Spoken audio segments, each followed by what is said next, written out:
is episode 267 of Mitolife Radio. I'm your host, Matt Blackburn, and today I'm interviewing Paul Harris, the inventor of Theraphi. If you've been in the natural health field for a while, there's a good chance that you came across this really interesting plasma device. Essentially, you lay on a table, usually a massage table, with a TV tray on either end, and there's stands and there's these tubes that are full of noble gases, and there's wires that run up to those tubes, and when it's energized with electricity, they light up a orangish purple glow and create a really powerful field. And everyone has a different experience in between them. Some people feel a tingling sensation. Some people feel energized or relaxed. I've used so many different healing technologies over the last 14 years, and I can easily say the Theraphi is in my top 5 favorite devices, probably top 3. It's something that I use every day. My friend Brandon Amalani that introduced it to me describes it as a human charger. And I think Paul refers to it like that as well during this interview. And I didn't ask Paul in the interview, but a friend of mine sent me a really old Egyptian carving that looks exactly like the Theraphi. So I think this technology goes way back. In this interview, Paul just really scratches the surface and does a great job breaking it down in a really easy to understand way. But near the end of the interview, I think he said something to the effect of this technology is doing way more than we can imagine. It is quite the investment if you want your own home unit. But if you live in a big city, chances are there's a spa or a clinic, a little health center near you that offers Theraphi sessions. And if that's the case, highly recommend listening to this show. Or if you're crazy like me and like having your own healing center at home, either way, this will get you amped up about this technology. So enjoy the show. Here is Paul Harris.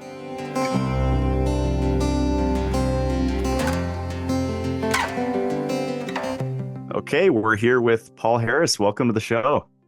Hi, Matt. Thanks for having me. Yeah, this is going to be so fun. My friend Brandon Amalani introduced me to you and your product, which I've been using for a couple of years, the Theraphi, and I've just been blown away by it. And so I'm excited to share it with my listeners and talk about the power of plasma and getting into even regenerative agriculture and electroculture and all the other cool stuff you're into. Right on. Great.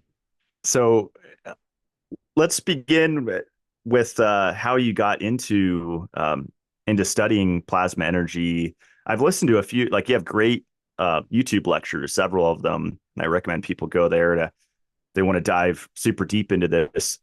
But I know you've gone into the history of it, and I think most people in the health space are familiar with Nikola Tesla, but Anton Priori and these other characters, most people have never heard of. Yeah, exactly. And that's kind of the nature of these kind of things. A lot of people who were really experimenting with these in the early days, and that their information basically got suppressed over the years. So I kind of grew up looking into all the weird and wonderful things, everything from Bigfoot to UFOs and all that, and read all the books in the library that led to those things and got me into obscure characters like Wilhelm Reich, Royal Raymond Rife, these kind of people. And I think it was Rife that really got me into the plasma, because when I discovered what he was doing, probably would have been in the early 90s. I read a book called The Cancer Cure That Worked by Barry Loines, and it talked all about the story of Royal Raymond Rife. And at that time, I was kind of into Nikola Tesla and Victor Schauberger and Wilhelm Reich, these kind of guys. And that led me down a new rabbit hole that I hadn't heard about them before, right? So I was like, oh, okay, interesting. And I started building systems, using CB radios and RF amplifiers for ham radio and that, and basically injecting RF power into plasma tubes.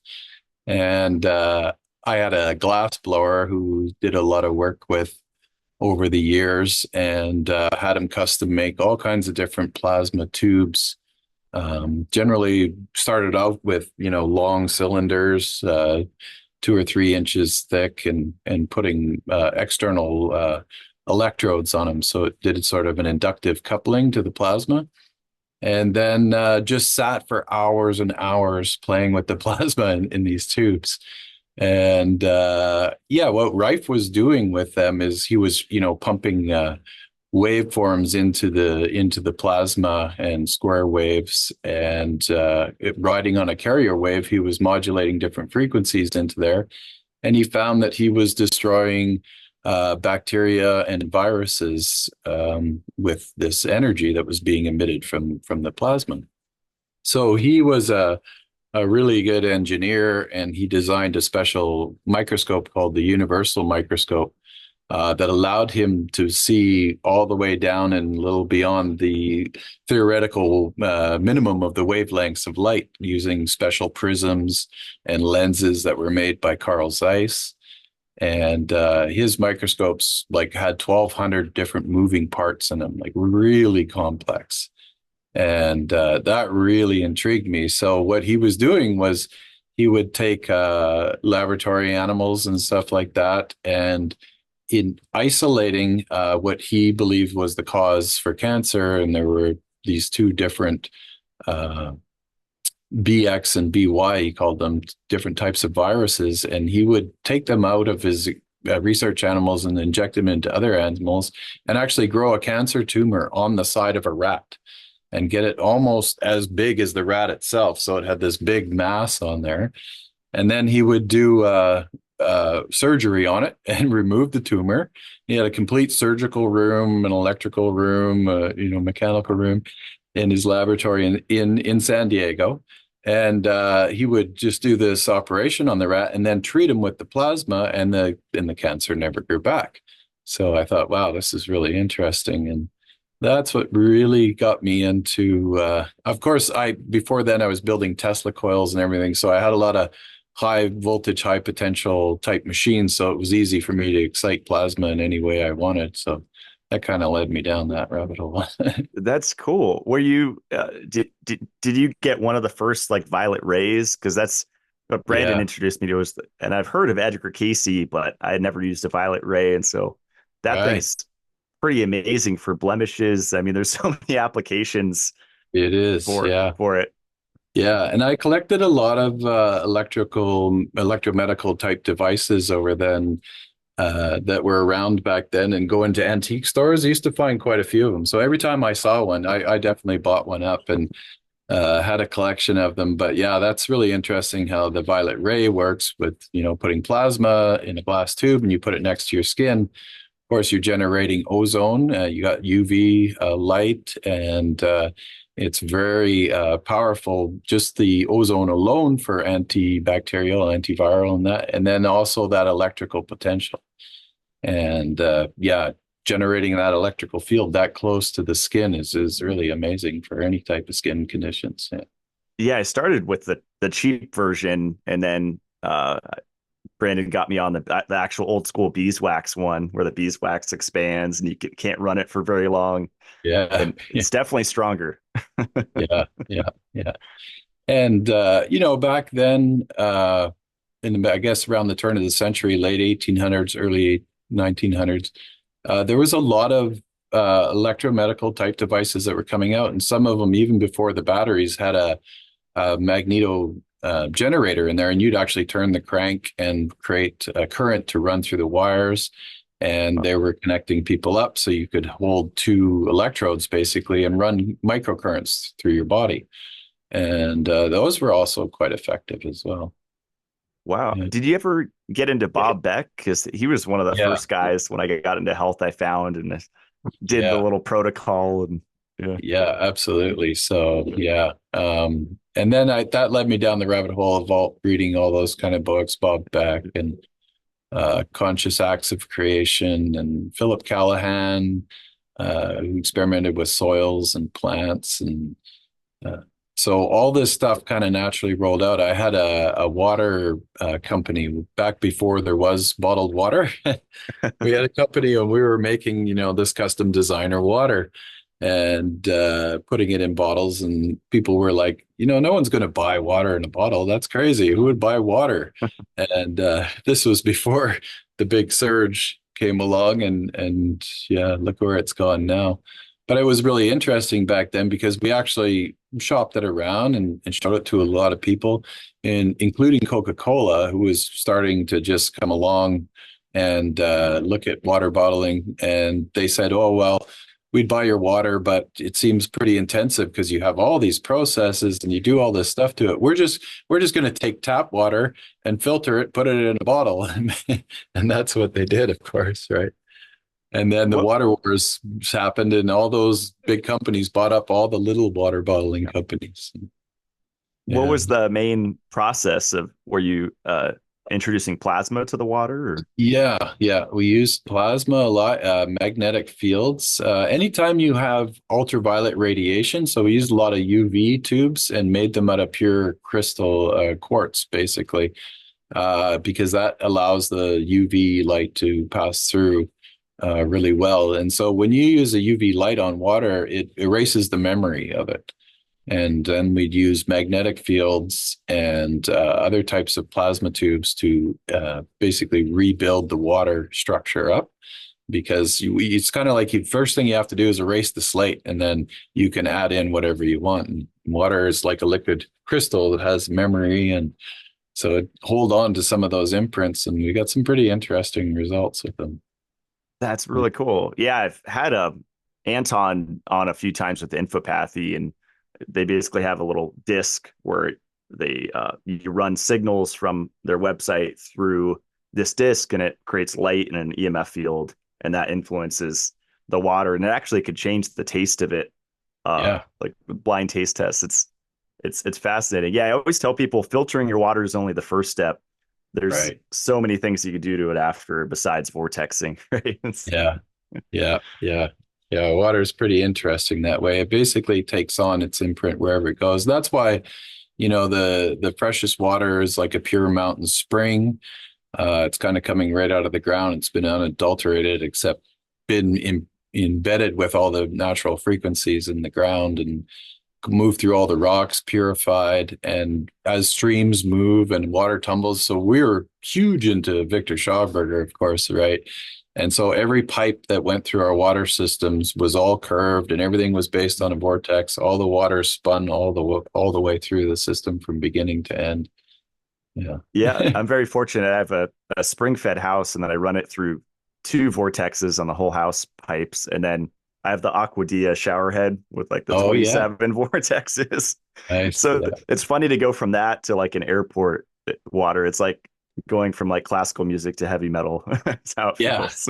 Yeah, exactly. And that's what a lot of people don't realize. Like the way we push water through pipes is completely against its nature. When you observe a natural stream, it ebbs and flows. And when you look over top of a stream, it moves like in a serpentine pattern. And so what's happening within the stream, it vortexes one way. And then when it hits that outer bank on the edge, it vortexes back the other way. So water naturally wants to move in these clockwise, counterclockwise rotations as it flows. And when we push it down pipes and you think about it in a city, it goes through a water treatment plant and then it comes by everybody's house. It's picking up that influence of every single household, and all the pipes are connected in a matrix because it's kind of like an Ethernet, a liquid Ethernet, if you will. So you can imagine what you're getting out of your general city tap water. Yeah. It's rough. Yeah. And those pipes are also picking up like ground currents, right? From Yeah. power going back to the electrical company. Right. And Well, that's another big issue that I talk about quite a bit too. just, you know, and Brandon's been huge on this too, on the EMF and with the Blue Shield and the mitigation and that. The ground plane all around your house is basically when they bring in the high voltage power lines to your house, not only is your house sort of a big circuit for, you know, running at 60 hertz in North America, 50 in Europe, but then right where your meter is, that power all gets grounded into a big ground plane, and then your neutral wire in your panels tied onto that. So you're dumping all that energy into the ground, and then the power company kind of it cycles around and they sell it back to you. Yeah. It's a clever system. Yeah. Yeah, it's the whole infrastructure is fascinating and how old the pipes are and um, all the issues with leaching and the acids that are added to water and the wastewater in the treatment plant. Yeah. Yeah, absolutely. Then you look at piping even throughout the ages. I mean, we used to make pipes out of lead pipes, and uh, you can imagine how what that was doing for people. But the Romans really had a really brilliant engineering back and then built aqueducts around, and the aqueducts were all follow the natural curve of the earth, and they would just have a slow gradient, and so the water can move open to the air, and you got a really clean water source out of the aqueduct. So it was a big step up from the um, going with the lead pipes and everything in the old days. That's for sure. Definitely. Yeah. Well, yeah, in one of your lectures, you're talking about just all the toxins that we've introduced to our environment and how now we, need things like these plasma devices and certain mitigation things to use. And I remember when I was getting into these electrical devices like the Hulda Clark Terminator 2 zapper, I Yeah, was using that for a while, or the micropulsing the blood. yeah, My thinking was, wow, this is so much more affordable than doing like high dose vitamin C or like buying supplements if you're working through something that might take a year or two. And I guess combining them is probably the optimal yeah. way. But Yeah, oh, yeah. it is. And I think it's actually the future of medicine. Like, I think we're going to move away from the pharmaceutical model and more into the energetics, and especially for preventative and maintenance. And like you say, we can circumvent a lot of things with these type of frequencies and exposure to those fields ahead of time. Yeah. Hmm. Absolutely. So let's jump into plasma. Like, Yeah. what is it? I think you've said it's 99+% of the universe, right? It's made Yeah, up. yeah, exactly. So I, you know, like to see plasma as being the initial source, the prima materia, if you will, of the creation of all matter. And look at matter in an alchemical sense is that, you know, it's kind of condensed light. So when you excite plasma, it's basically can be any kind of gases that are excited by an electrical current. And at first, it has a high resistance to that electrical current. And then once the current gets established within the gas, it creates a conductive pathway. So the impedance drops. And when that current moves through, it excites the outer electrons on the molecules in there. And in the Theraphi sense and in a lot of vacuum tube sense, there's noble gases in there. And those noble gases, as you know, from neon glows red. So they all have different colors. And so you can utilize the photonic emission that comes off of it. And that's a big part of the Theraphi as well, the photonic emission that's coming off in the wavelengths of those frequencies. So as those electrons get excited, they pop off a photon, and then that photon is part of the process that you get exposed to. Yeah. When you think of it on a cosmic scale, it's kind of like mushrooms. So I'm a big fan of fungi and how the networks of the mycelium move through the ground to find new food sources and that. When you zoom out on the cosmos and you look at it, all the stars and in the suns and the whole cosmos are all connected through these light tubes. So every time you look up into the sky and you see a star, there's a direct light connection that's coming to your eye and into your being, basically. So we're all connected through light, and that connection is sort of like the universe's Ethernet. if you will. So every star is connected through a light tube to every other star, and we're connected to all them through our eyes. So it makes it pretty it's pretty Wow. bad when you think of it on that scale.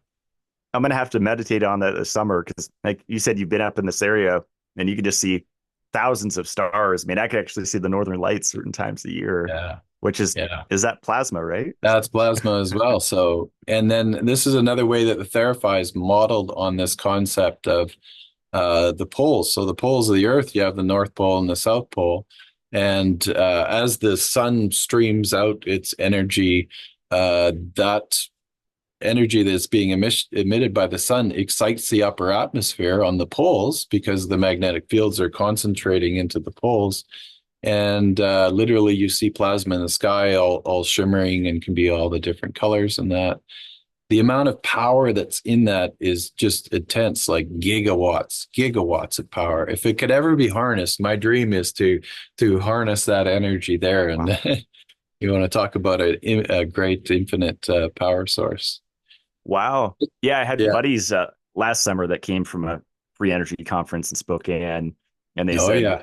like none of them were selling anything because they would get arrested, I guess. But they said they saw some functional devices, and me being Mr. Off Grid, like I'd love to try some of that stuff up here.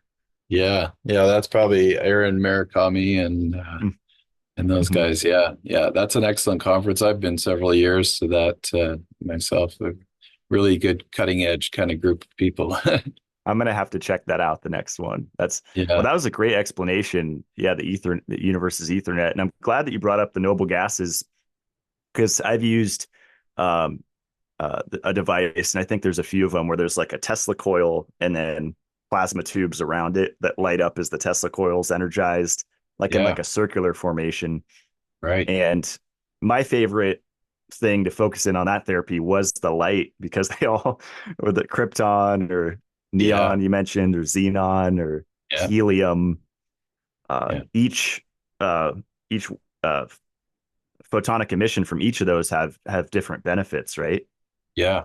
Yeah. Absolutely. And that's the unique thing about the noble gases. And because they don't combine with anything else, that's why they call them noble. They're kind of, single molecules. So uh, and then you get a multi bandwidth of all the different frequencies, resonant frequencies of the wavelengths of lights coming off of those gases. So that's when I, started playing when I started building those early Rife machines just out of modified radio equipment. The noble gases were a big part of it. So everybody had their own sort of custom blend and mixes because they all have a different feel. Like Krypton's really bumpy and it's like rough and it rides like a sharp, bright light, like it would make in a light bulb. And then neon is a lot softer and smoother, and they all have their unique characteristics. So as you combine different combinations of noble gases in those tubes, you get different effects. And that's one of the unique things about the Theraphi is that special combination of gases in the tubes as well. Wow. Yeah, when I light it up, I mostly notice like an orange glow predominantly with a little bit of purple. Yeah, yeah, yeah. That's really So cool. And yeah, and the history of plasma energy, I think you'd said the original devices they were hauling in using helicopters, right? Because they were so big. yeah, yeah. Yeah, that was Anton Perori in France, and he was just a go big or go home kind of guy. He worked for the Navy, so he had all this RF equipment that he had access to and training on. So you basically have a wall of RF amplifiers and signal generators and that, and created these massive tubes that were like 8 feet long and 4 feet in diameter. And he would bring it in through a hole in the ceiling, basically above where you would lay underneath it. And you just lay underneath this giant plasma field, which that would be pretty remarkable. And they had amazing results. The French government sponsored that research project. They were going as so far as to growing back digits, like if you had a finger cut off and restoring eyesight and several other things. He noticed when he was experimenting in his laboratory that he had a piece of fruit that had fallen back behind the workbench or whatever, and that it was being exposed to these fields and the fruit didn't rot. So it kind of was a clue that, hey, this has some kind of life preserving qualities to it. And essentially that's what it's all about, is creating a bioactive field that your body can be immersed in, and giving the body the energy that it needs and allowing it to do its own healing. It's a really good way to look at it. I call the Theraphi a human battery charger. Yeah, it's funny with the whole QAnon thing. Like I had some family members into that a little bit, and they're all waiting for, because apparently what's Trump's grandson got the Tesla patents or something, and they're waiting for the med bed. And I'm like, Right. we already have it. Yeah. Yeah. Theraphi was like the original med bed. Yeah. Yeah. Yeah, it's become quite a buzzword, the med bed. And Mhm. the concept, you see a lot of images out there where people have made these beautiful, graphic renditions of how they envision a med bed. There's been quite a few technologies over the years that that could be considered in that. There's been big one called a Dotto ring, where it was like a bed you'd lay on, and it had just a big loop of a coil, and they pulse electromagnetic fields in there, and then you'd go through the center of that ring, and the ring could move up and down your bed. A lot of these things, of course, were just very obscure and rare. I happen to know a fellow in New Jersey who has one of those original beds like that. So Well, yeah. I think the idea that they're getting at is that, yeah, we will have this technology real soon where, we'll integrate everything into the med bed. If there are ones that exist out there, that's kind of the pop culture idea, is that it's out there somewhere and someone's keeping it hidden. But yeah, I like to think that, what's in the field in the mass consciousness kind of manifests. That's what we are. We're creating this reality. So it's great to have it out there and work towards these goals for sure. Yeah. I kind of lump the med bed in with like waiting for a savior, whether it's ETs or All right. I'm of the mentality that we need to take responsibility myself. But That's 100% what it comes down to. It's like, physician, know thyself is what we're here to do is to do it internally. So that's been the Gnostic tradition, the knowledge of the heart and understanding. You can look outside, and search for something forever and never find it, but when you go inside and just do what your intuition feels, how your body feels, how you react to a particular device too. That's what I tell people a lot of times. It's like, spend some time with these devices and really feel internally what the effects are and what it's doing for you, and does it resonate with you, and that kind of thing. Mm-hmm. When you were saying growing back digits, I thought of the body electric. So Robert Yeah, Becker. Bob And Beck. Yeah. is it the similar principle? Because he was talking a lot about salamander regeneration, right?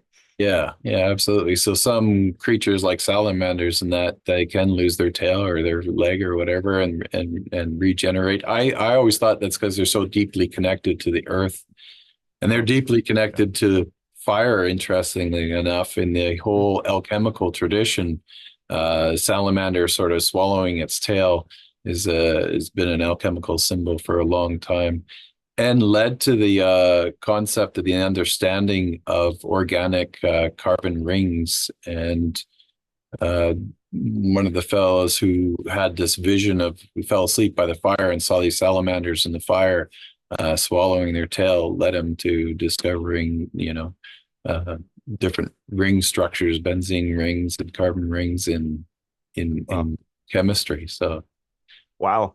That's a yeah, good point about them being so connected. Because I mean, I used to be super into keeping reptiles and tarantulas and snakes. And I think I had a fire salamander for a while, and they yeah, love to burrow. Yeah. yeah, yeah, yeah. That's interesting.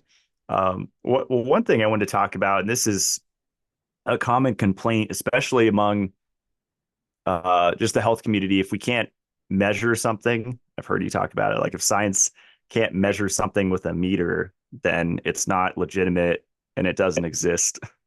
Right. Yeah. Well, if you think about wavelengths and bandwidths, all the way from, very low frequencies that have very long waveforms, they can be like a mile long, up into where the technology has got us now. As the technology evolved, we could see shorter and shorter bandwidths or detect them with this equipment.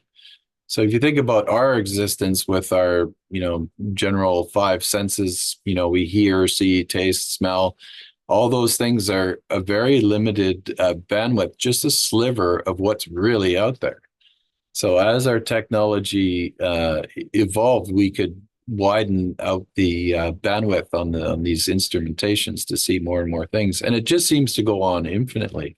It's kind of like now we have like particle colliders, and we're looking for the God particle, and we're smashing, atomic particles into subatomic particles and subatomic particles, and it just keeps going.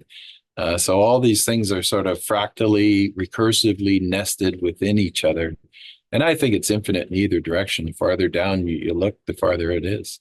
It's kind of like with the James Webb telescope. We went out and said, all right, here's the darkest point in space. We know there's nothing out there. So let's just zoom in and see what we see. And sure enough, another infinite amount of stars appeared, and just shows how vast it all is. It is, yeah, yeah. It's wild. But the cool thing with your device, and this is often when I show people, I'll have my UV ultraviolet little light tube that's just not plugged into anything, and I'll Yeah. turn on your Theraphi. I'll walk next to it and kind of show them the distance at which it lights up, and it'll actually start dim, and as you move it closer, get stronger and stronger. Yeah. Just show people get it. They can get an instant idea of what it's doing. Right. Yeah. A lot of people, in the beginning, they're like, yeah, there's nothing there. There's no field around this. What is this pseudoscience stuff? And that just changes their mind right away. It's just like, oh, wow, there is an active field there. And this is what Tesla was doing at Colorado Springs, wireless electricity. This is this whole idea. Anytime you have a large electrostatic field like that, it will excite plasma, and it really gives you a feel for how big that field is. And it actually extends quite beyond that, because it takes quite a bit of energy to pump that into plasma state. But just before that excited state where you see the photonic emission, there's a dark plasma. There's a zone of dark plasma that's actually all the molecules in the tubes are lining even outside of that field. And then if you had really sensitive equipment, you could detect those fields, quite a ways away. Wow. Yeah. Just to give listeners like an idea of what it looks like. So basically, there's a massage table, like two like TV stands, one on either side of the massage table, the head and the foot, and Yeah. then usually one plasma tube at each side that are connected through wires to like a case underneath the table that contains. It's like a really long copper coil, right? Yeah. And That's that's based on 100% Nikola Tesla, one of his patents. It's a more obscure type of Tesla coil that not a lot of people have, uh, you know, know about or have utilized. And that Tesla coil itself is creating a electromagnetic field around it. So the Theraphi kind of combines pulsed electromagnetic field coming from the primary on that coil, which is basically in the center of the bed. So the idea is that its root is like sort of at your den chin. And then if you picture a magnetic field coming out, it comes out around that coil in a counter spinning vortex, because magnetic fields aren't just like they draw on when you see a picture of a magnetic field coming around like that.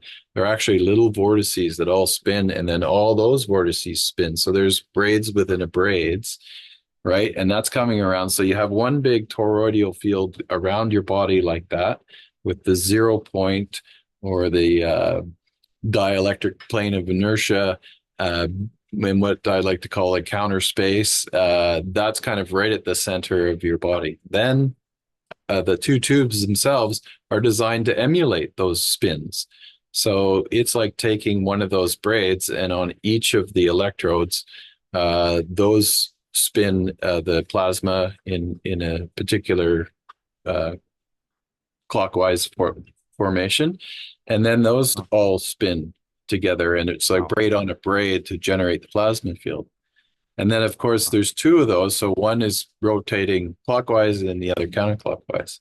So what it's doing is creating this magical field in the ether where everything is spinning, what they called in Russia torsion fields. And those torsion fields cause a torsion in the ether. And that can be, when you put a fluorescent light bulb or another kind of gas tube in it, then you can move around and you can see those fields and you see the vortices, and it's really neat. That's fascinating. Yeah, it's hard to describe the feeling. I think Brandon's described it.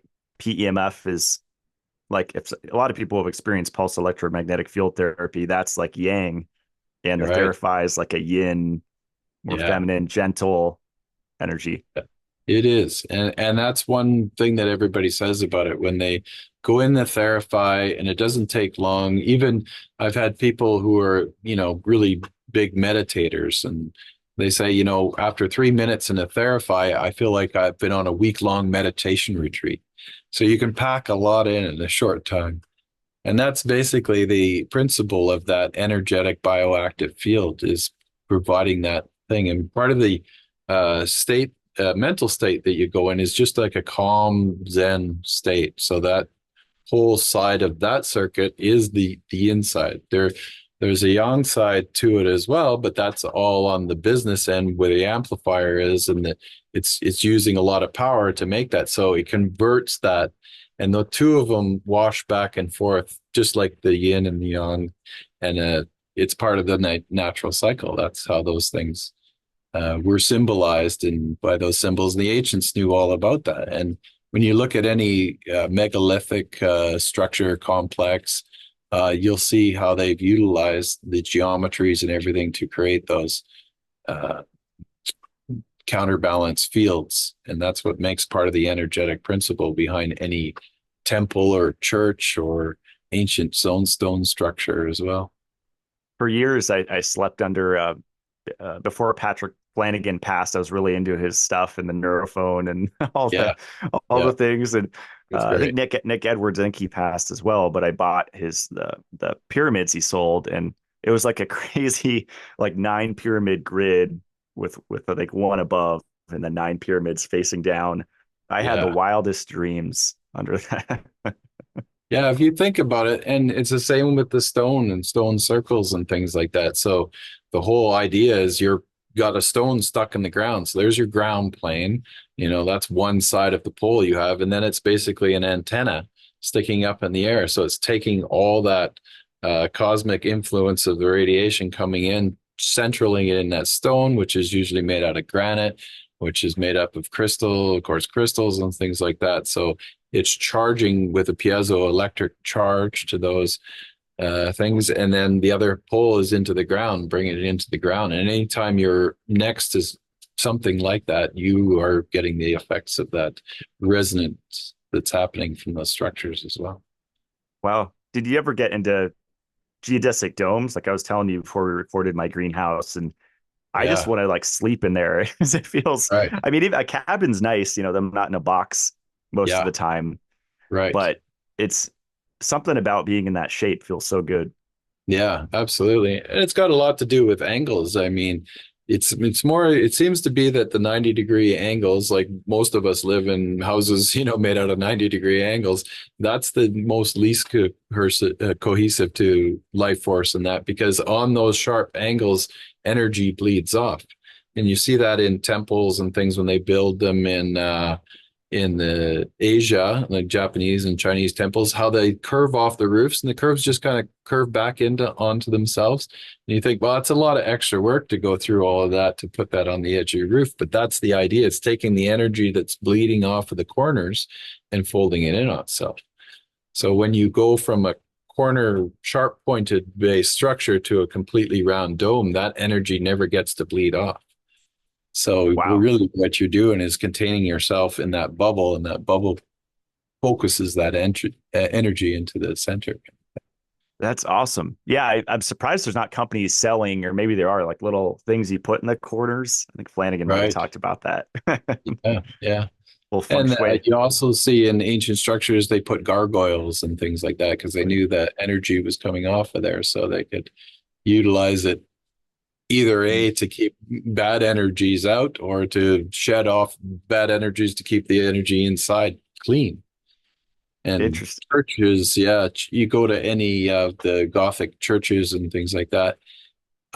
Even modern day churches, they always have a steeple. That steeple is part of that energetic wave guide that stretches from the ground and goes up into the air. And you see the Gothic churches with these huge spires, and they'll often spiral. They'll have a spiral staircase inside the spire, and that vortexing energy is harnessing that energy of the cosmos from the heavens, right, and bringing it down through the church, through the congregation, and grounding it into the ground plane. And the church is always built on sacred sites. They often built them on old pagan sites, and that because they built on the work that the Celts and all these kind of people did before them, and those were sacred sites for years.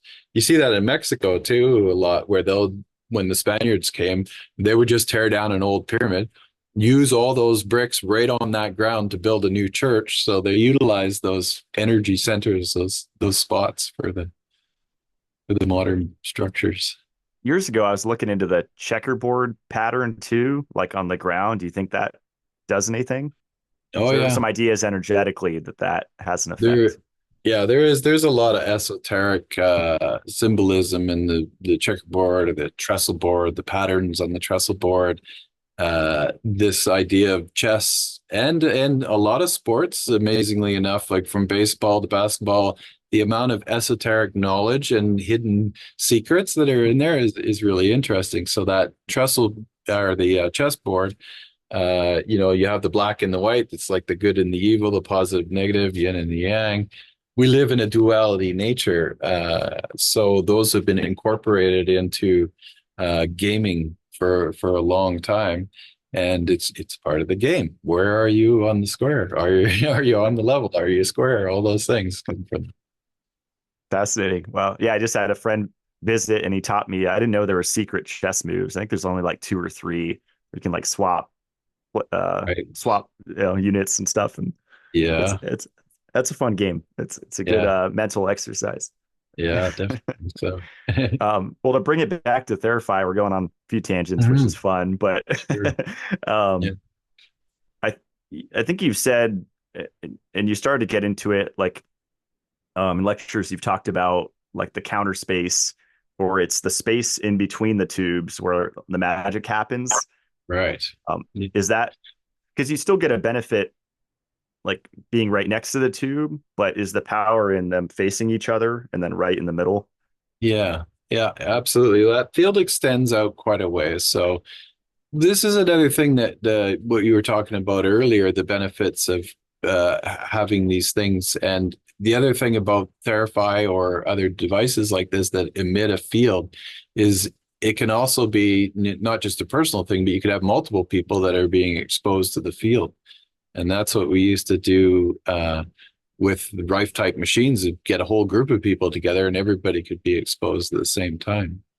But the very focal point of the Theraphi itself is designed to take uh, the counter opposing energies that are on the tube. So if one was at a level of plus 10 in a voltage wise, let's say the other side of the tube is a minus 10. So that there's potential on each sides, but when they meet in the middle, they cancel each other out. So that becomes zero. So that 0 point field is, and it's in that charge collapse. That's where the magic happens. And the idea when you're laying on the bed is you're in the circuit. You're part of the circuit.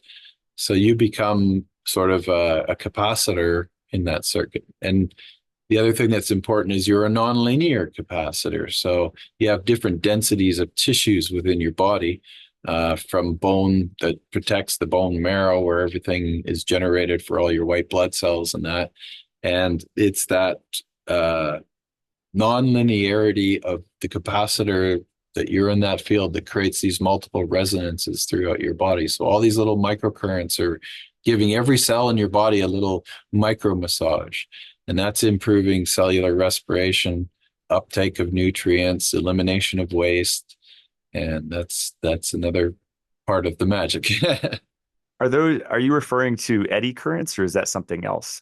Yeah, it's very Hmm. similar to eddy currents. So we call, there's an idea in electronics, and the principle is called hysteresis.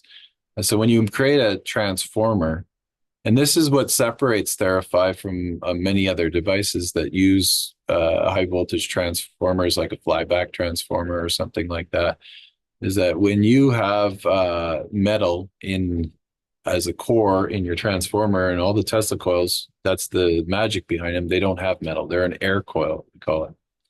And so inside of that metal, you get these eddy currents. And that when you plug a transformer into your wall, it heats up because of the hysteresis. It's because all these little eddy currents are moving, and the molecules in the metal are vibrating, and they're giving off heat. So the efficiency that you get out of a Tesla coil doesn't have that metal to get absorbed into. And that's why we say you can't go into the Theraphi with a big medallion on, or a belt buckle or something like that. There's more larger pieces of metal that you have to be more concerned about, because they'll be affected by that energetics, and they'll distort the field, just like the iron in a core transformer core would do. Okay. So usually it's good to like take off your belt if you're going to do a session or any Yeah. jewelry. Yeah, small earrings and things like that aren't a big deal.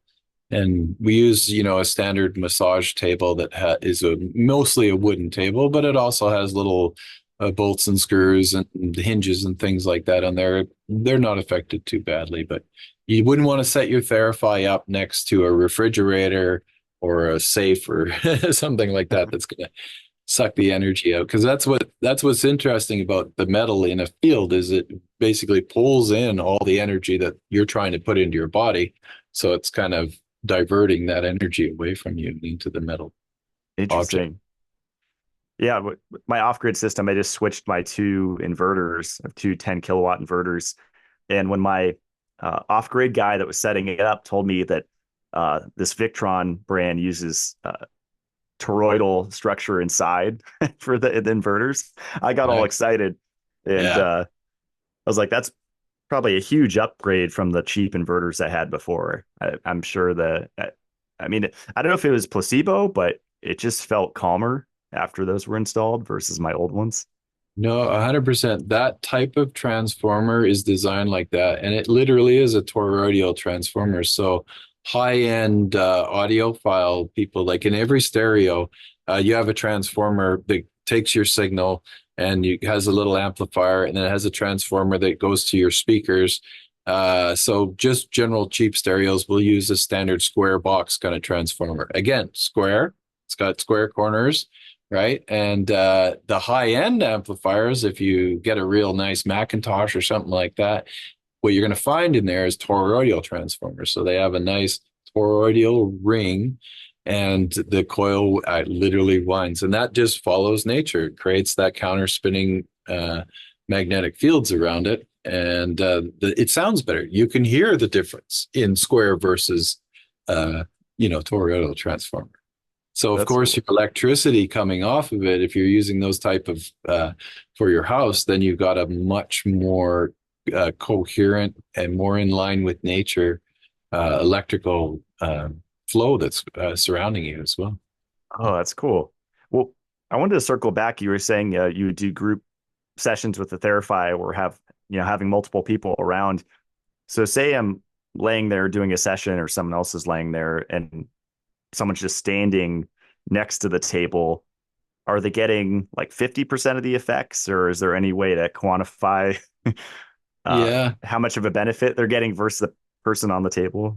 right. Yeah, no, that's a good question. I would say it'd be more than 50%. And then one of the things that's quite common for people to do is they'll put their Theraphi in group sessions in the center of the room. And then everybody sits in a full circle around the whole table. And then people take turns going into the center. So that way, you're the center of the toroid of the people as well. So if you think about everybody's spinal cord is basically a transceiving antenna, and you've seen the pictures of the aura or in your energetic field around your body, we are walking toroids as well. Your body is basically a toroid, and it goes. You have all your skin on the outside, but the center of the toroid is your mouth to your anus. That's the Oh, core through the apple, right? So oh, this you got all these little toroids all aligned around the big toroid field, and so those group sessions have we've seen some very powerful things happen in those group sessions, as well as when you're in that Theraphi field. It is also a field that allows more to happen. I call it the field of potential or field of possibilities. So people will experiment with lucid dreaming and healing and that. So you could work as a healing group together, and everybody can concentrate their energies into this person on the Theraphi, and you become part of the system as well and use their own innate healing abilities to influence them, and allow the Theraphi to be the conduit for that energy to be directed to whoever's right in the center core. wow. So like an amplifier of intention. Intention, yeah, yeah, Wow. absolutely, yeah, Wow, that's really cool. I I thought it was fascinating you talked about the mouth to the anus being like the center of the toroid.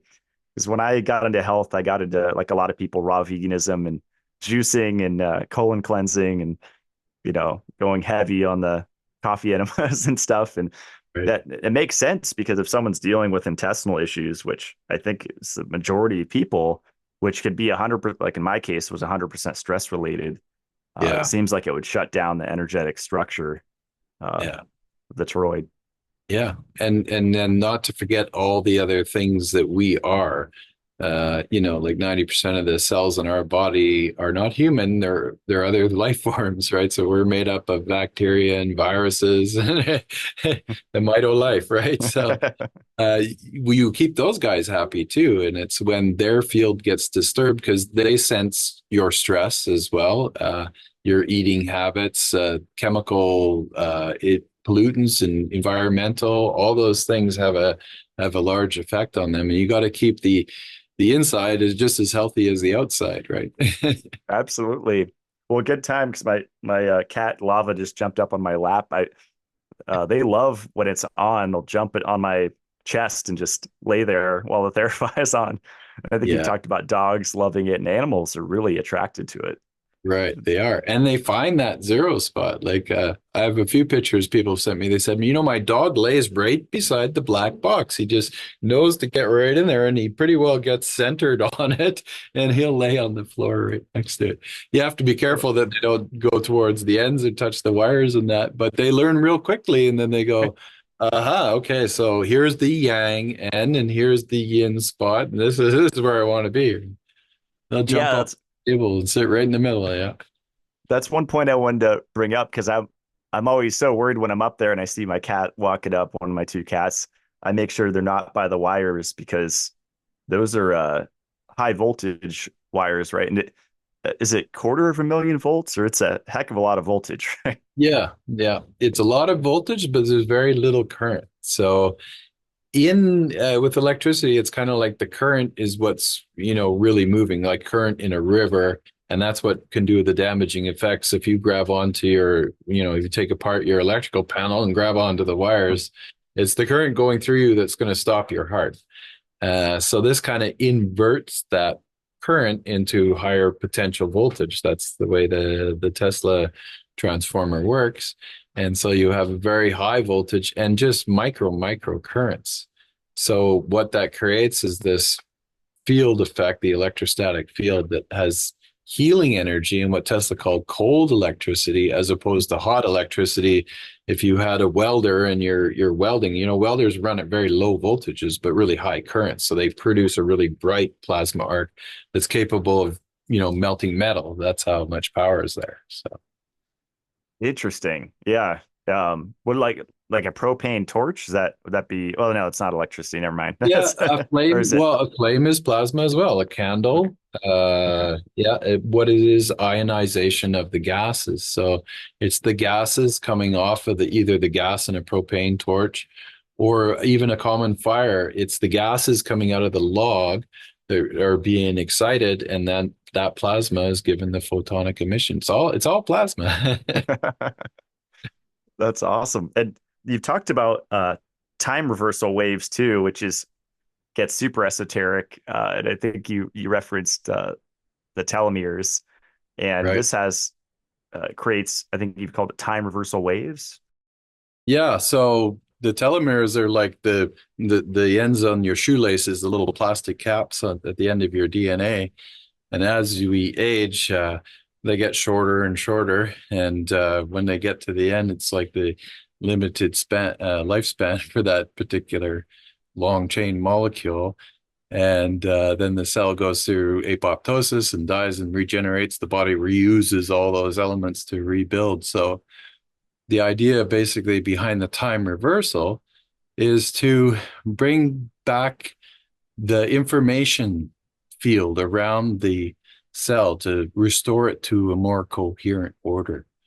So even as your DNA gets reproduced through transcriptase and the DNA literally unwinds, unzips, and little enzymes and everything move through the cells and reproduce and recreate the next cell. And then the cell goes into its next uh, splitting and mitosis and goes into its next generation. That what can happen is it makes a mistake. There can be a mistake along the way. So you get um, pieces of the DNA that aren't replicated properly. And then that slowly leads to a mutated cell. And that can become a cancerous cell if it doesn't get eliminated by the body on time. That's essentially part of the problem with the cancer is it ignores the program of the telomerase saying it's time for the cell to die. Cancer cells are kind of longevity cells in themselves. Whatever happens in that mutation in the cancer cell, it's learned to live forever, and the body won't sense it, and it won't go through cell death to get rid of it. So this is a big part of understanding, I think, longevity and immortality. This concept is how do we get those cells to stay coherent? And this time reversal wave that we talk about, it's a principle that gets used in uh, fiber optics, in mirroring and lasers and things like that. And you'll see it when you put a fluorescent tube in your Theraphi. You see the longitudinal waves that are coming toward and converging towards the center. You literally see the compression and the rarefaction of the field itself. And when those fields go in on themselves or bounce off the ends, they go backwards in time and in the sense that the light's going, and it restores that transmission. So we use it in fiber optics. The internet has these time reversal type mirrors that basically restores the signal and reduces the noise. So what we're doing in the sense of the Theraphi is doing restoring the signal and reducing the noise in your body. And that allows the body to shift back to its original blueprint and all the way down to the genetic level and the mitochondria. Uh, Oh, it goes deep. and I'd imagine like flying in a metal tube in the sky, like airplane travel and being in Wi-Fi 24/7 are those things that Yeah. disrupt the coherent order that you mentioned. That's right. Yeah. Yep. Especially airplanes. You can just bring a Geiger counter and measure the amount of radiation that you're being exposed to in the air. And when you think about the airplane itself, well, it's a big aluminum tube. Aluminum, again, is a square structure molecule. That's why aluminum is probably one of the worst metals that you can have energetically.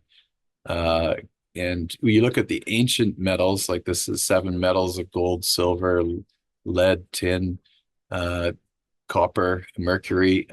Those metals are quite different than the aluminum structure. The aluminum structure is very square. So now you're surrounded by a Faraday cage that is all at 90-degree angles, and then you're inside of there with all the other people. So you're sort of all inside of your own little Faraday cage, but being exposed to all those various things, and it takes its toll on after a while. Yeah. Wow. Yeah, I'm setting up a big 30 kilowatt generator. It's been in the works for like 6 months. And my my guy asked, "Do you want to use aluminum wire to run the power to your house, or you can do Right. copper, but it's more expensive?" And immediately I'm like, copper. Yeah. Yeah. Yeah. And it's more efficient and yeah. So in the electrical sense, because the aluminum has more impedance, it doesn't let the electricity flow as well. So you need thicker conductors. Oh, okay. Yeah. Interesting. Wow. But to keep it clean, yeah, that's one of my favorite metals for sure. Yeah, that's awesome. I think that Cool. copper relates to Venus too, so it also has Oh, that yeah, that sort of okay. smooth Interesting. yin energy too as well. Yeah. Interesting. Yeah, the zinc and copper balance, since I'm into nutrition, I have a supplement company, that's been fascinating to me over the years. And, what causes the graying of hair and, Right. is it that system being out of balance? Yeah. Yeah. A lot of those metals go together too. Calcium, magnesium. That's another thing we don't really think about much when you think about the body is that we're made up of a lot of metals. So all those mineral supplements and everything we do, there's a fine balance of a lot of metals in our body, and a lot of the elements on the periodic table are metals that people don't realize. That calcium, magnesium, those are actual metals. So if you could concentrate them into a large mass, what happens in the earth, of course, they get, dissolved into the water, and it's all part of what you're drinking and eating every day, is these nanoparticles of those metals, and it makes up a good portion of what we are. Oh, definitely. Yeah. If they go out of Fortunately, balance, things go wrong, right? yeah. I posted a picture of the sky above my property, and a guy messaged me yesterday, and he's like, I don't see many trails in the sky up by you. And I'm like, yeah, that's part of why I live here. Right. Yeah. Yeah, those are interesting too, because here in the Okanagan where we are, they turn on, on one side of the valley, and they still stop when they get to the other side of the valley. So Oh, they like to cover more densely populated areas. oh yeah, Going to definitely. waste a barium and all the things there. It's such a wild world we live in right now.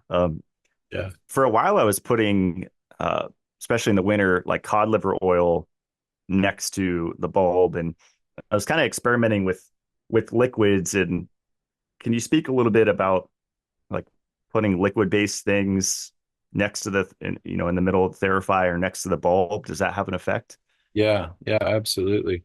Especially if you can make them part of the spin cycle, if you will. You vortexing water right in that counter space point is really interesting. That seems to be the most effective way to. And I often use like a glass or even plastic. Plastic's better. You don't want to use metal. Plastic's better than metal if good food grade plastic, and a wooden spoon. Don't use a metal spoon. And just give it a stir up, get a vortex going, and then let it go. By the time your water settles and you don't see any movement anymore, then it's charged. And oils definitely take on that imprint too. And oils are just naturally, because of what they're made out of, have more of a structure, and they because they're oils. They're the polar opposite of water, right? Like water's a polar molecule, so it has a positive and a negative sort of charge, and they can align in certain ways. But the oils are non-polar, so that's why they float on top of water. Oil and water doesn't mix, right? They respond in a different way and take on their imprint in a different way, and they're a lot easier. You don't have to stir oils when you put them in there, is what I've found. You can just have an oil, and it gets structured because it's slowly moving and it slowly forms to the patterns and then locks in. It's kind of the way. Okay, interesting. And putting it right in the middle of the table, because I was kind of going by the UV light that I mentioned and seeing, but you were saying the field extends quite far. So, Yeah, yeah. And Oftentimes I'll put things at each end of the tube. Even a lot of the experiments we do with seed germinations and that they seed germination seems to work better closer to the ends of the tube. So there is a little bit of difference in what it is, and it's open for experimentation kind of thing. That's what I've found. Uh, Well, that's yeah, a good segue. Do you want to jump into regenerative agriculture and just talking about the effect sure. on plants and Yeah.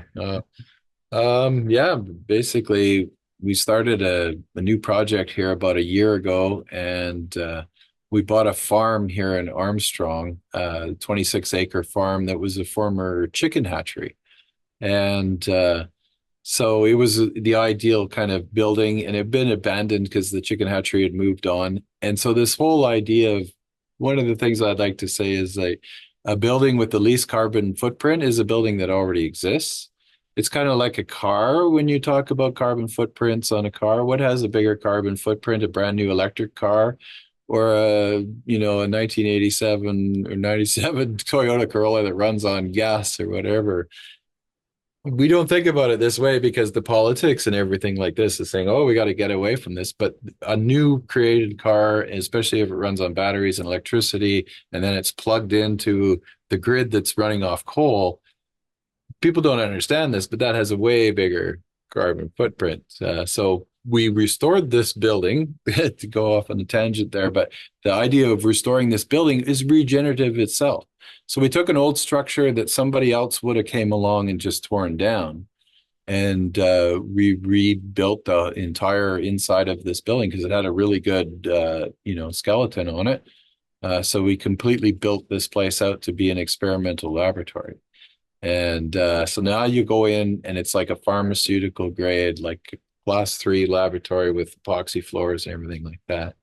And we're doing all kinds of experiments in there and growing mostly mushrooms, functional mushrooms from reishi, lion's mane, cordyceps, shiitake, maitake, and all kinds of fungi. And that's sort of the prime workers for the whole farm because it's all based on fungi. And fungi are the primary decomposers of the earth. So they're the ones out there doing the work in nature. So all these principles are getting incorporated into this farm and semi-closed loop systems. So we're using permaculture and reforming the land. The land itself was also really bad soil, and it was like hard and full of clay. And so we're using these techniques to restore the soil, growing all the different plants using systems like chop and drop, harvesting rainwater, collecting solar panels. So we have power, we have all this little closed loop systems. And the idea is to make a small footprint a farm and show the real benefits that it can come out of it. And as well as we're taking waste products and turning the waste into energy or compost that's going back into the land. And amazingly enough, just after the first year, we've got quite a noticeable significance in the soil. It's gone from this hard clay, rocky, dry soil to a nice friable humus that holds the moisture. And a big part of it is the ecology of the soil. So when you have that type of environment, then you get all the beneficial bacteria, the beneficial insects, the pollinators. Even in the animal world, the fauna all come around. We've got new creatures that are moving in, frogs and things like that. They sense the environment and they come because the environment's rich.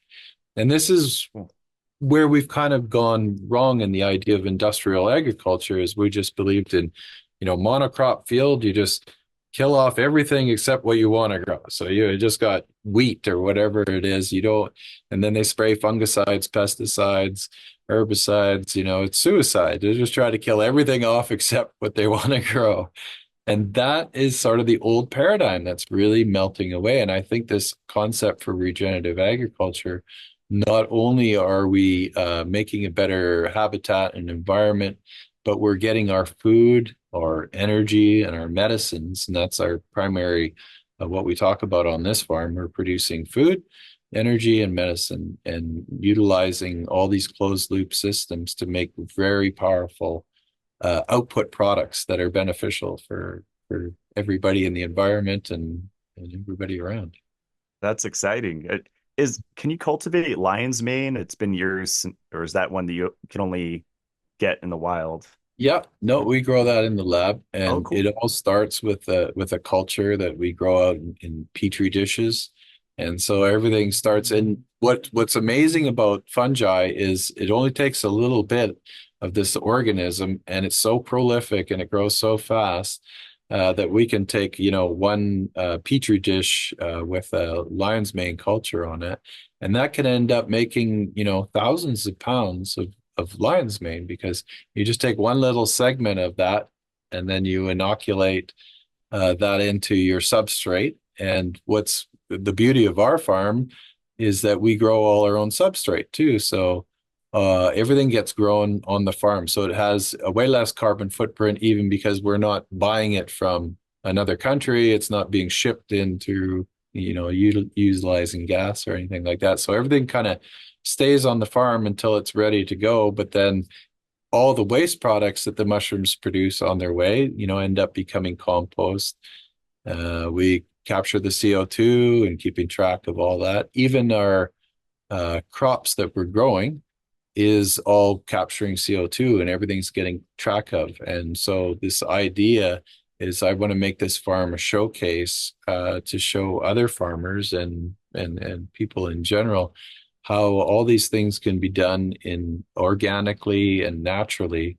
And it's like just cooperating with nature instead of going against nature. We've been going against nature for a long time in these big systems. And now we have to go back to the roots and figure out how to work with nature and follow nature, assimilate it and assist it. And that's what alchemy is essentially, being able to integrate in with those things and have a greater whole in the end.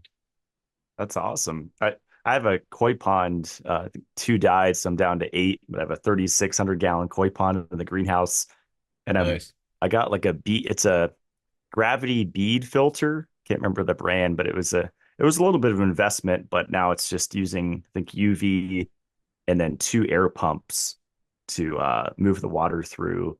Do Right. you plan on using fish for waste or? Yeah.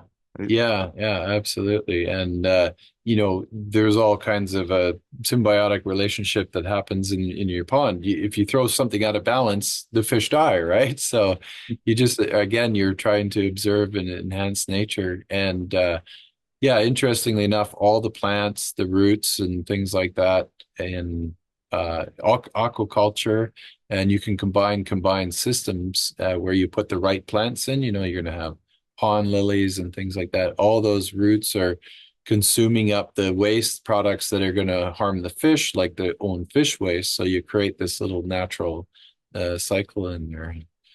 Yeah, we haven't put a pond in yet.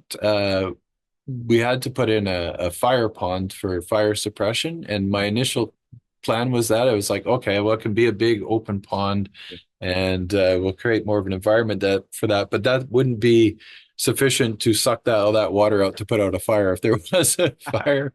So we Fish would be created flopping the around. Yeah. yeah, created this really high tech fire pond, but I also plan on putting in these sort of wetland environments. And the other thing that does when you create a center where the water is, and you do this by finding out the ideal location on the land, usually the lowest spot or whatever. But you can douse for it and find where the water, will feel comfortable concentrating, and you create the right environment for it. And then as soon as you have the water there, then you start attracting all the birds and all the insects and everything that goes along with it. So yeah, that's coming. One of the things about permaculture is when you but get a new property, you don't just want to move in there right away and go, all right, we're going to put the pond there, we're going to put this field over here.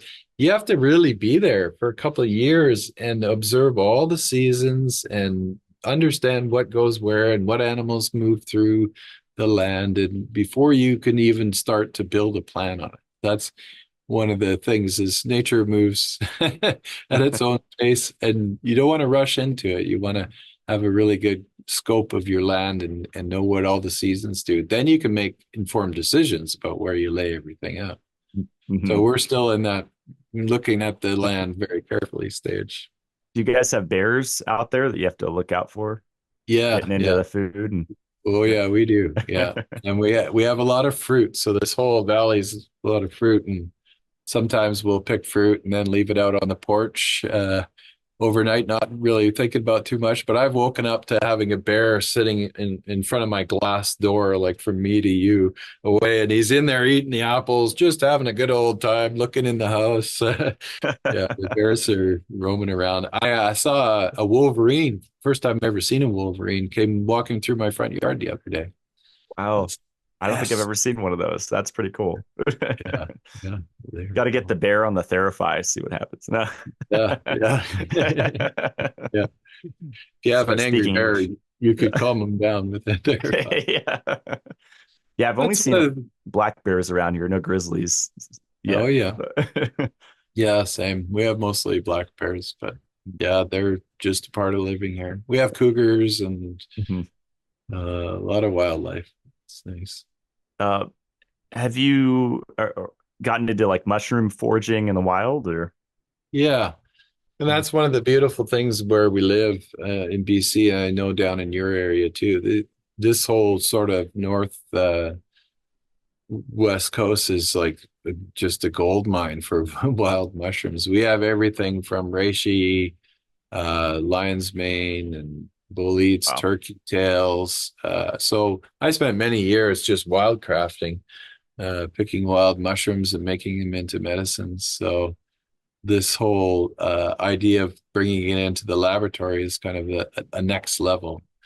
And the idea behind it all, although it all seems very sterile and clinical, because that's what fungi need, they compete with anything in their environment. So you literally can't have like a speck of dust that's going to land with a mold spore or something on it, because then they compete for the food that you want. And I call it a biological manufacturing facility.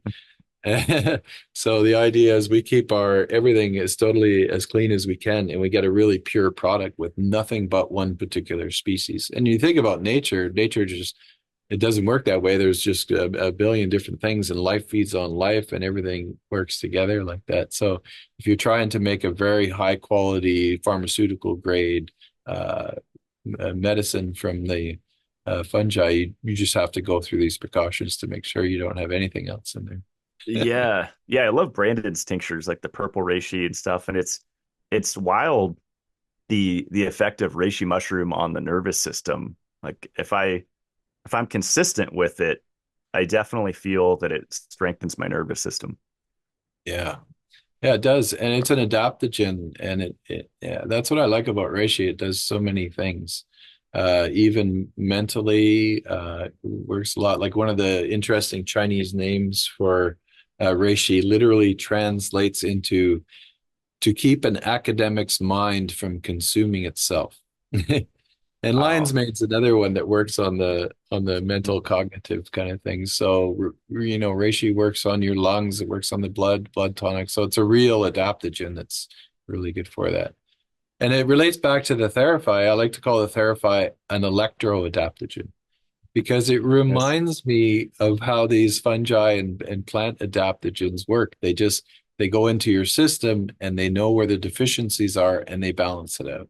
So it's a balancing act, and these type of adaptogens in nature are balancing the systems in the body, and the Theraphi is ultimately doing the same kind of thing. It's balancing the nature of the tissue and the mental aspects. In mental aspects have been interesting because we've had people with ADHD, children, and that, and you'll have some there's like in the spectrum, we call it the spectrum because there's different ends of the spectrum. So you'll have some people that are just more depressed and introverted, and they don't look you in the eye, and they go inwards. You get them on the Therapy, and they seem to come out. They look you in the eye. They're more talkative. And then at the other end, you have the real hyper kids that are running around and screaming and yelling and jumping, and you get them in the Therapy, and then it just kind of calm right down. So out of all the different stories, we've heard so many different stories. That one significantly stands out because that shows this balancing effect in sort of a similar opposite ends of a similar condition, that kind of brings it back to the middle. What are the practical applications of using the Theraphi for agriculture? Like you mentioned, seed germination. Um, Yeah. would you just before you're going to plant a seed, would you just put the packet next to the plasma Yeah. tube or?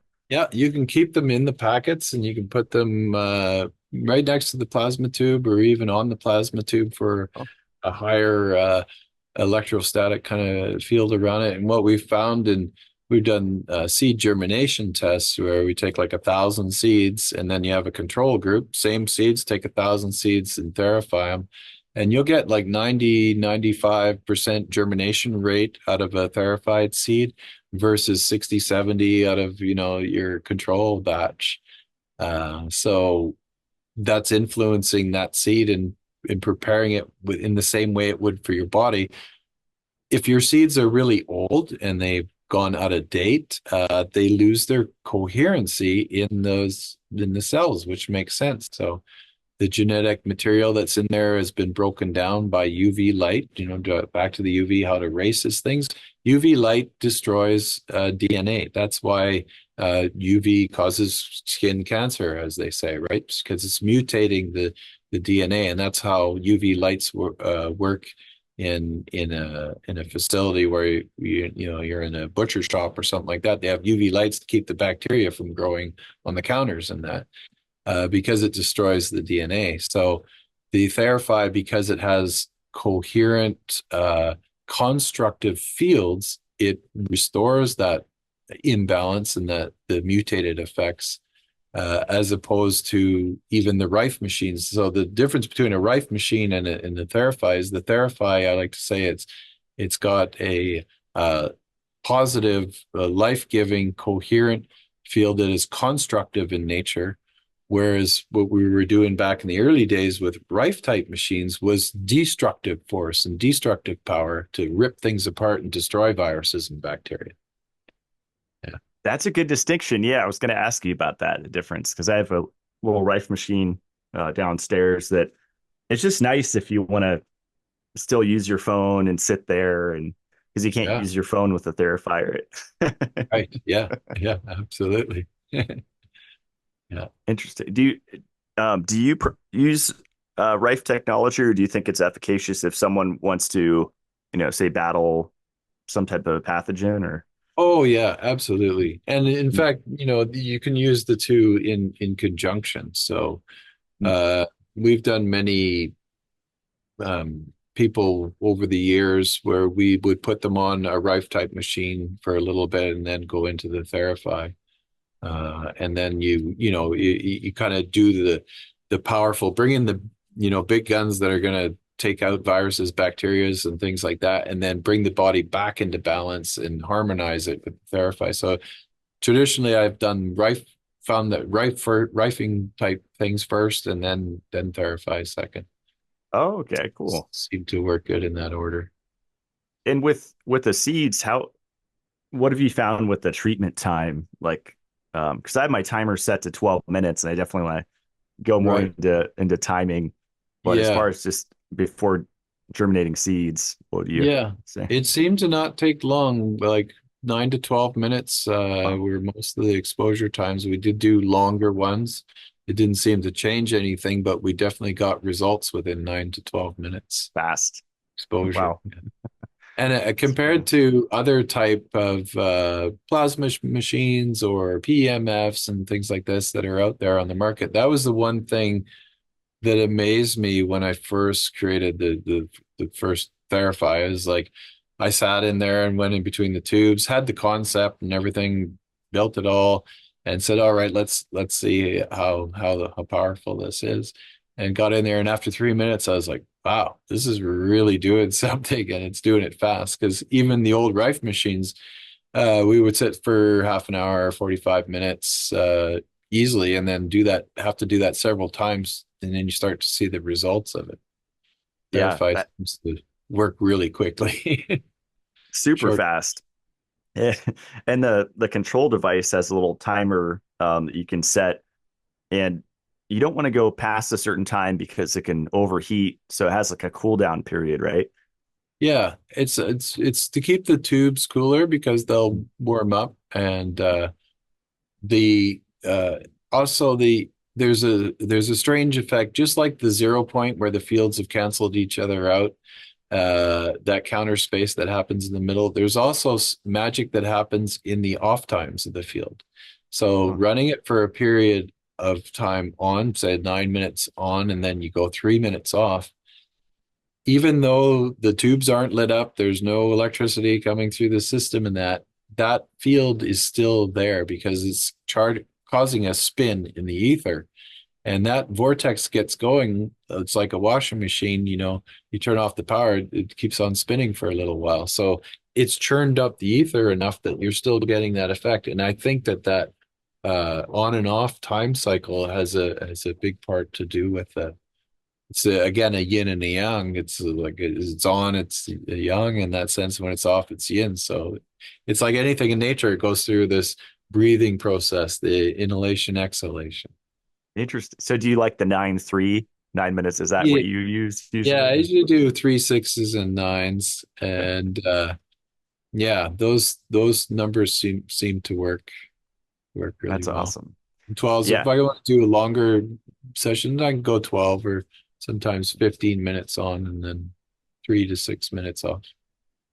It's funny. I've used it when I've been just exhausted, underslept, or been traveling or something, or extreme stress. And I'll I'll do a session, and then within a few minutes I fall asleep, and then I wake up and I realize that I'm already on round two or three. Yeah, yeah, yeah, yeah, exactly. It's amazing. Some of the shows we'll do big conferences and stuff like that. You got thousands of people wandering through the hall and the noise and the buzz, and everybody's got their products, and it's a big buzz. And people will come to the Theraphi booth and they'll say, "Okay, I'm here for this Theraphi. I don't know what to expect or whatever." And we're like, "Just relax, lie down on the table." And I mean, there's been times where people are snoring and they're out within 3 minutes. And we've had this in New York City where people are like really ramped up. New York people go, go, go. And they're at the show. They're trying to do all these things. They get on the Theraphi table and you're waking them up saying, "Okay, session's over." And they're like, "What? I don't know what happened. I just went into this calm bliss state." Super relaxing. Yeah, it's incredible. If I had to choose between Therapy and PEMF, I would go for Therapy. Yeah. It's pretty Yeah. amazing. Nice. Yeah. Um, let's see. We did have some listener questions. Do you want to get through some of those? Sure. Yeah. Um, let's see. What has Paul seen personally in people that have used the Therapy for a long time? Right. Uh, because I think that people become more balanced. They're able to make better decisions. Even you know, there's other aspects to the Therapy beyond even the health benefits, and a lot of it has to do with the mental states. And we've even had sports people. Let's say here's a good instance that's just outside of the health realm. One of the Therapy owners in Vancouver met this fellow who was a semi-pro golfer. Okay. He meets him at the gym and he tells him his story. And he goes, "I'd like to try something." He was trying to break into the major leagues. And so he's semi-pro and he's really close. He says, "I'm just like, I don't know golf too much," but he was like the one point away from getting into the major league. And then so this guy says, "Well, why don't you come over to my place? I've got this device called the Therapy, and let's see what we can do." So he brings this guy over to his place and they start walking through. He's like, "I just want you to relax and think about your golf swing, let's say, and visualize your golfing, as you do with sports to, go through all your visualization and see the ball going into the hole." And he walked this guy through for a week or two on this, and then he went on his next tour. And man, if he didn't hit the ball better, faster, harder, and got it in there and bumped up into the major leagues just through the assistance of the Therapy. So Wow. some of those kind of stories are pretty amazing. Those are major changes in people's lives beyond the health aspects, right? Of course, there's always the health stories. People will call me at, 2 in the morning and saying, wow, I just wanted to thank you because you did such and such for my friend or whatever. Hmm. Yeah. Yeah, I've heard like vision improvements, right? Even after one session, potentially. Yeah. Yeah. That's the one thing I notice is my vision improves when I get off the Theraphi. I didn't think I had too bad a vision before, but every time I get off, I see really crystal clear uh, Wow. for a period of time. It seems to must last for about 24 hours or so after I'd say it. Okay. Yeah, that's one of my favorite things about living rural in the forest is I can just look out and take a break from screens and just look into the distance, and it feels so soothing on my Yeah. eyes to look into the distance. You Yeah. know, Yeah, absolutely. combine that with the Therapy, that's cool. What is the future potential of the technology? Like, do you have um, plans for future versions or changing anything? Or Right. Yeah. Um, yeah, Therapy is an interesting thing because I haven't really said I'm scratching the surface of what Therapy really is. So the idea was let's get them out there and we'll slowly go more and more like the golf example. The Therapy has a potential that's far beyond where it is right now. And my plan is to slowly release these things as I get time to build them. But I've got several different attachments and things that can connect onto the Therapy. Uh, it's been a challenge to just kind of keep up and uh, got many projects on the go. But I think over the next little while, there's several things on the bench that'll come along to be a part of Therapy. So it's I have a exciting. That's it's going to be an exciting yeah future implements that are going to come out, let's say. that's really cool. Well, we didn't talk about the quantify, and that's kind of like the mini version of the Therapy, Yeah, where it's basically like a little mini Tesla coil uh, right. that you turn on kind of at the base of the bulb or the plasma tube. Yeah, Um, and I just got mine, and there's four tubes, and you right. can actually run sounds through it, right? Which is Yeah, interesting. So, yeah. So the Quantify is a more open system for experimentation, and it utilizes all the same principles. Of course, the Quantify is concentrated enough that it doesn't need the wires to go to the tube. So that's nice. They're naturally using that wireless type transmission of power to go to light up the tubes.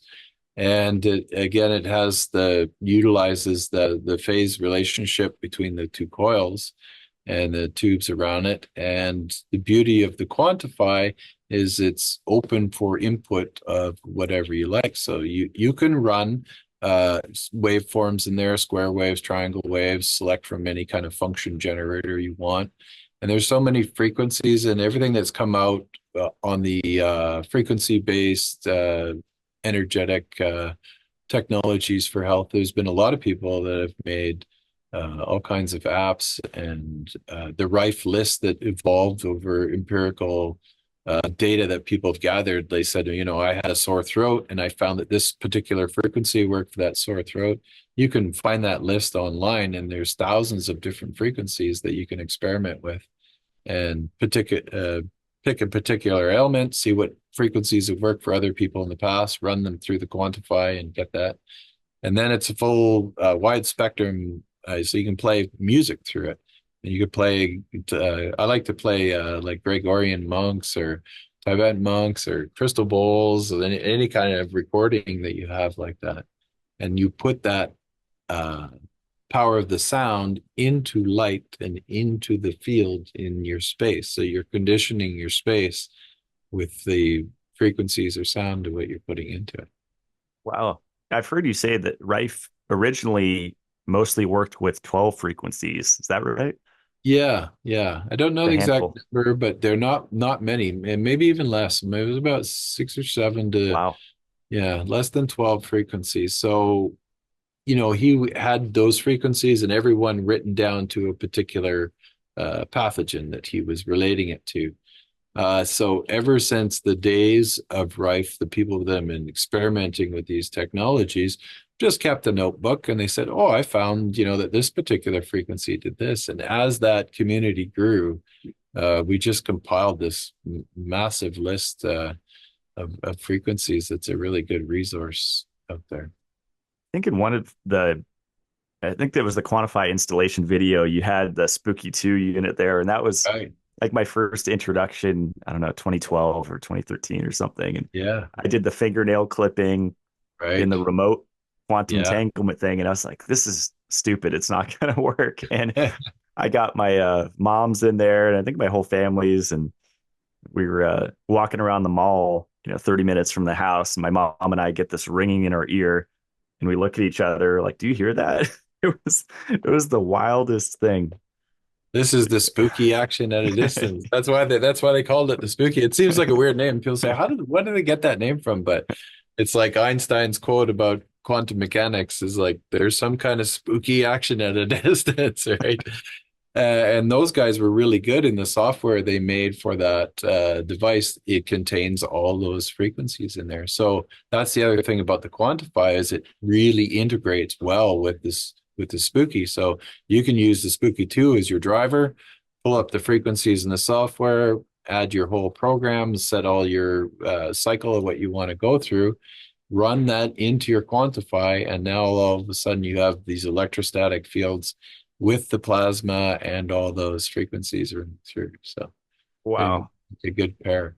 I might have to experiment with bringing the Quantify into my greenhouse inside, running it for a while, and Yeah, seeing if I notice any changes in the plants. yeah, Pretty yeah, cool. absolutely. Yeah. But the seed seems Plant like the easy way to do. seeds are an easy way to start. Plants respond to all those. It's like playing music for the plants, so it goes beyond the sound because, of course, the plants are absorbing the light that's coming off of there.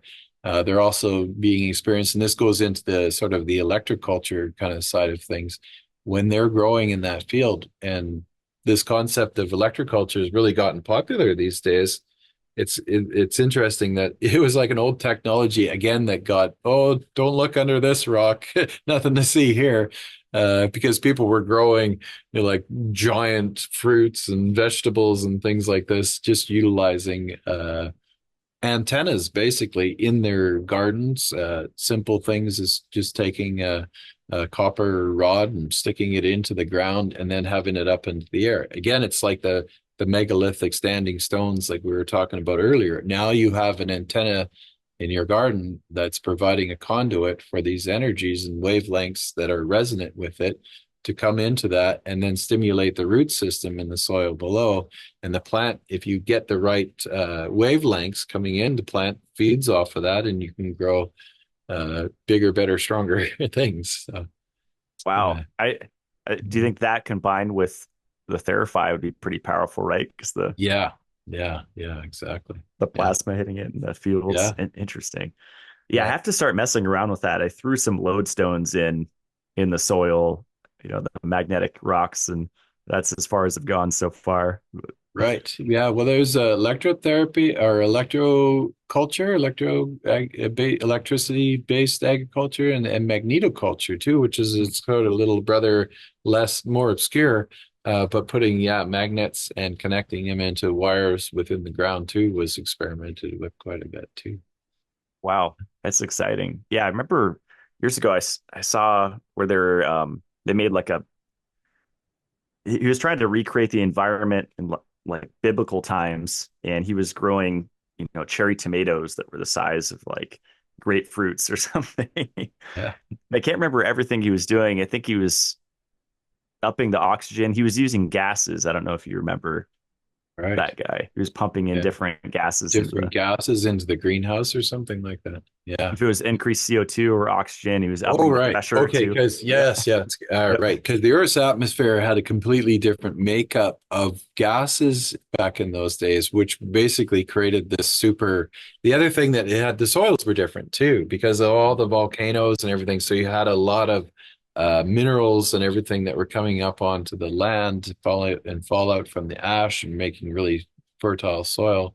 And the other concept that goes along with is the whole concept of ormus and these nanoparticles of metals that have supercharged clusters of nanoparticles of metal. So gold, platinum, iridium, rhodium. Soils were rich in that, and life thrived between the different balance of the atmosphere and the different metallic balances in the soil. Things got huge, and everything was like dinosaurs. And even in the early days in the planet's formation, like I like to say, like the fungi really created this planet for us, and they created everything on it because they were the first to kind of move on to the hard, rocky surface from the waters. And it's what fungi do, and their relatives that are half plant, half fungi, like lichen and all those things. You see how those things grow on rocks. They're literally consuming the rock. So they're breaking down that rock and turning it into soil. So they created the soil that enabled the flora to move in, and then the seeds could grow in that soil. So the fungi literally paved the way to allow life to move inwards on the land from the waters on this planet. That's incredible. Do you think we're gonna eventually use fungi to clean up all the pollution that we've created? Because I Yeah. saw Paul Stamets speak at a health conference years ago, and he was big into that, the remediation of the environment Yeah. using The fungi. mycoremediation. Yeah. And they are also capable of doing they'll uptake things from their environment.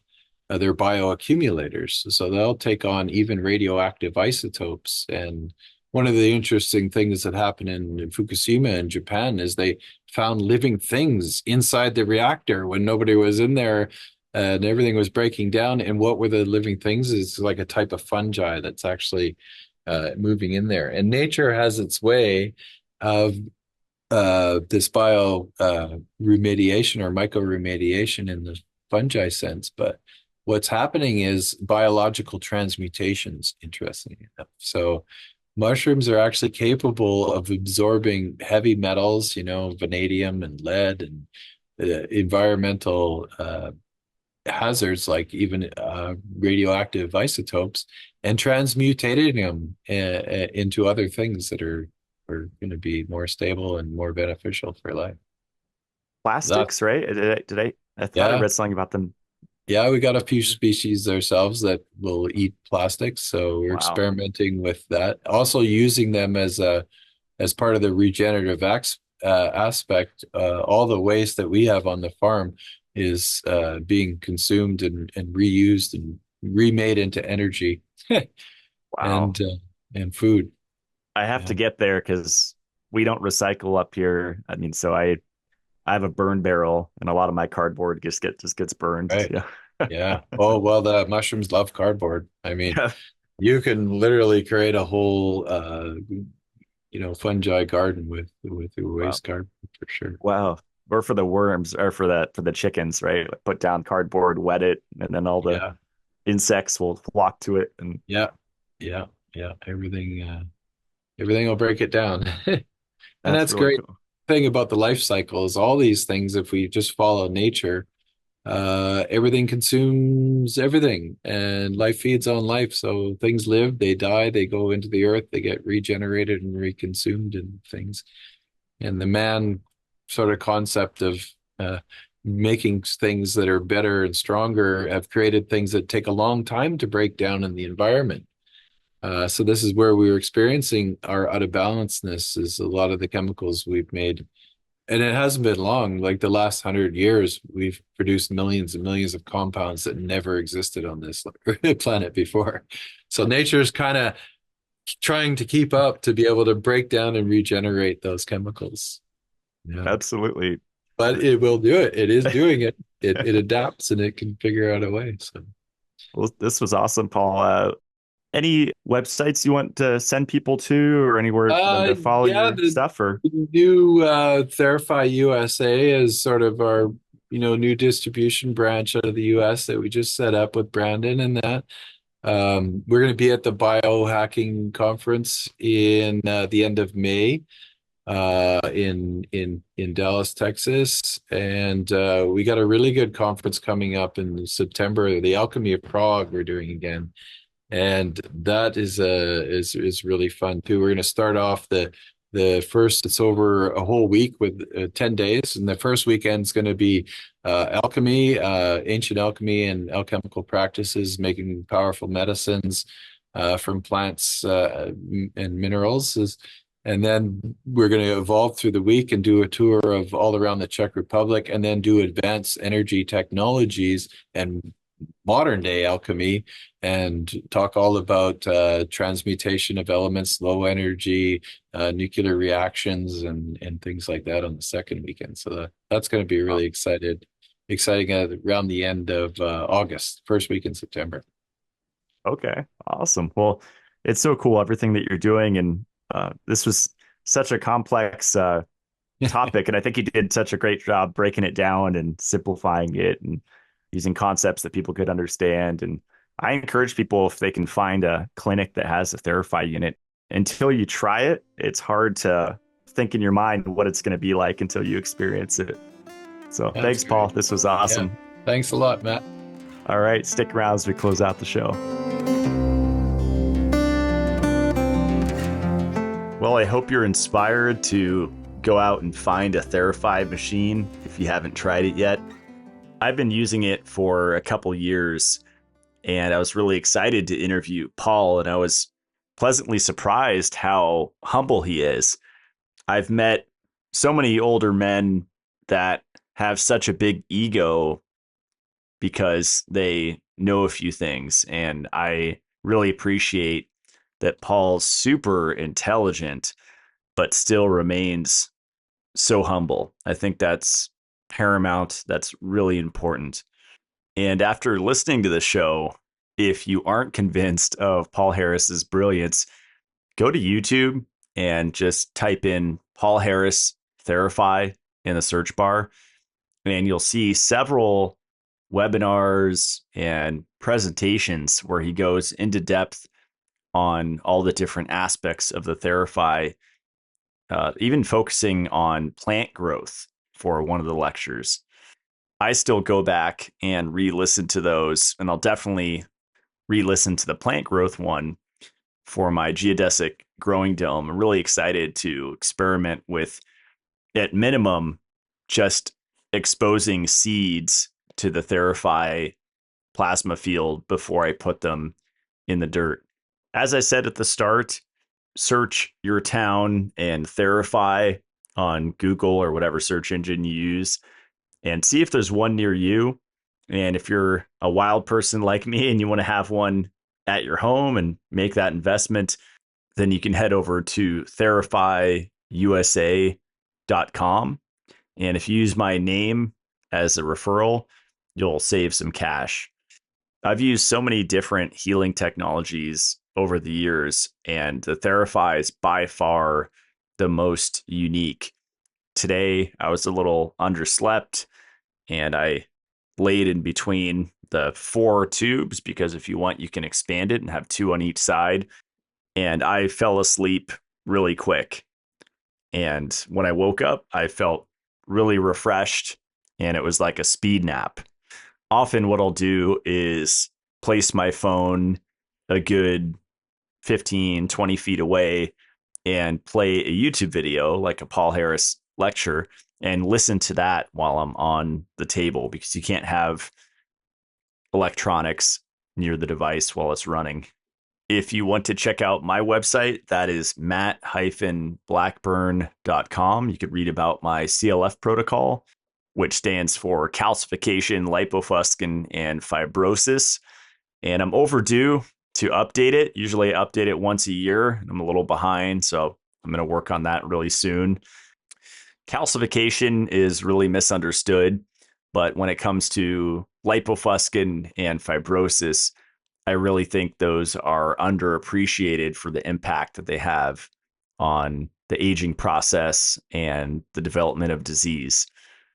If you click on the shop tab, you can see all of my recommended products. Recently, I added the CO2 body stream from the company Carbogenetics. and that is a CO2 air bath. I've been just obsessed with it, and especially coming from someone that has a lot of experience with hyperbaric oxygen chambers. If you want a home unit for hyperbaric oxygen, it's astronomically expensive. It's like buying a new car. But with this couple grand, you actually get a lot of the same benefits and maybe even identical benefits. I'm looking forward to interviewing the founder of Carbogenetics to dive into that and really the differences between CO2 therapy and hyperbaric oxygen. Also, want to give a shout out to the ZBiotic product on my website. That's under the name Pre-Alcohol Probiotic. If you follow me on social media, I made a provocative and perhaps triggering post about tequila, and tequila specifically for reducing lipofuscin accumulation, which is part of my protocol, which inhibits autophagy and can really cause a cascade of negative effects in the body because that builds up in the lysosome, which is like the garbage center of the cell. And the lysosome has these enzymes, it's like a sack of enzymes. And when lipofuscin accumulates in that area, which it does, it'll crowd out the enzymes, potentially even rupturing the lysosome and causing just pure chaos in the cell. So anything we could do to reduce lipofuscin, like supplementing vitamin E regularly, which is often skipped over when people talk about fat soluble vitamins, that's really helpful. And even microdosing alcohol. So I'm not talking about benders and drinking a ton and partying. We're talking about a very small amount of alcohol. And I made a Mitolife Academy video on this. That's my little private YouTube membership thing. And I make the caveat that if someone has addiction prone tendencies where they've had problems with alcohol and start to change their personality and make them an angry person or depressed or whatever, obviously stay away from alcohol entirely. And there's other options for lipofuscin. But if that's not you, and I believe that's the case for me because I've never felt addicted to alcohol, then it's a great idea to take this probiotic product from ZBiotic that handles the acetaldehyde and also make sure you're taking vitamin C and vitamin E regularly, which is lowered in alcoholics. And I go through all these tips in my YouTube video on the Mitolife Academy. But it's a really interesting topic because I just see on social media so often they say alcohol is a poison, it has zero benefits. Meanwhile, ethanol is an excellent carrier for herbs via herbal tinctures. And there's undeniable evidence that small amounts of ethanol reduce lipofuscin accumulation. So to say that alcohol has zero benefits is just absolutely false. My brand is Mitolife. You can find that at mitolife.co. We're actually having an Easter sale.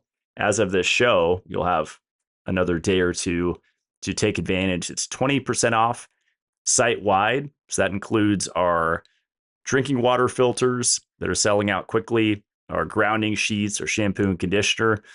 And then under the wellness tab, you can see all of the mostly encapsulated products that we have. We have one tablet form product, which is called Panacea.